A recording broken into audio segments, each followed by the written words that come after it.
بسم اللہ الرحمن الرحیم الحمد للہ رب العالمین والعاقبۃ للمتقین والصلاة والسلام علی سید الانبیاء والمرسلین۔ آج جو حدیث ہم پڑھیں گے مختصر حدیث ہے، صحیح بخاری میں اس کا نمبر 390 ہے، اور اس حدیث کے راوی ہیں عبداللہ بن مالک۔ ان کا مکمل نام ہے عبداللہ بن مالک بن جندب الازدی رضی اللہ عنہ، اور اس کے بعد لکھا ہوا ہے بحینہ ابن بحینہ۔ بحینہ ان کی والدہ کا نام ہے، بحینہ بنت الحارث بن عبد المطلب، تو ان کی والدہ کا نام ہے بحینہ۔ یہاں پر لکھا ہے عبداللہ بن مالک بن بحینہ، تو یہاں پر پڑھیں گے عبداللہ ابن مالکن ابن بحینہ، کہ ابن بحینہ سے مراد یہ ہے کہ عبداللہ جو ہیں وہ بحینہ کے بیٹے ہیں، بحینہ ان کی والدہ کا نام ہے۔ تو یہ جو صحابی ہیں عبداللہ بن مالک رضی اللہ تعالیٰ عنہ، یہ جلدی ہی انہوں نے اسلام کو قبول کر لیا تھا، اور پھر یہ مدینہ سے تقریباً 30 میل دور ایک جگہ تھی، وہاں پر یہ رہتے رہے، اور پھر اسی جگہ پر ان کی وفات ہوئی سن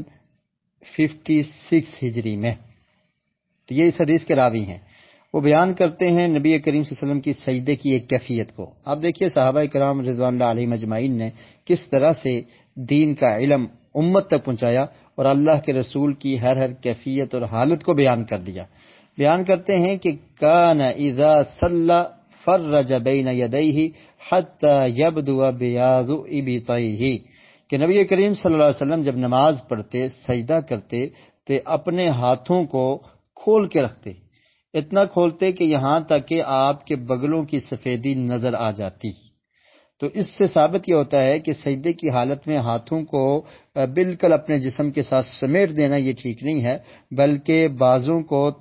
بغلوں سے تھوڑا دور رکھنا چاہیے، کہ تاکہ سجدہ کرنے میں سستی نہ ہو، اور انسان نشاط کے ساتھ، چستی کے ساتھ اللہ کی عبادت کرے اور سجدہ کرے۔ اور اللہ کے رسول صلی اللہ علیہ وسلم کی سجدے کی یہ کیفیت بیان کی گئی ہے کہ اللہ کے رسول صلی اللہ علیہ وسلم جب سجدہ کرتے تھے تو اپنے پہلوں سے اپنے جسم کے ساتھ اپنی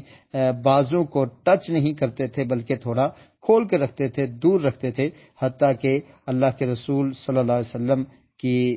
جو بغل ہے اس کی سفیدی بھی نظر آ جایا کرتی تھی۔ اللہ رب العالمین سے دعا ہے کہ اللہ تعالیٰ میں احادیث کو سمجھنے کی اور اس پر عمل کی توفیق نصیب فرمائے۔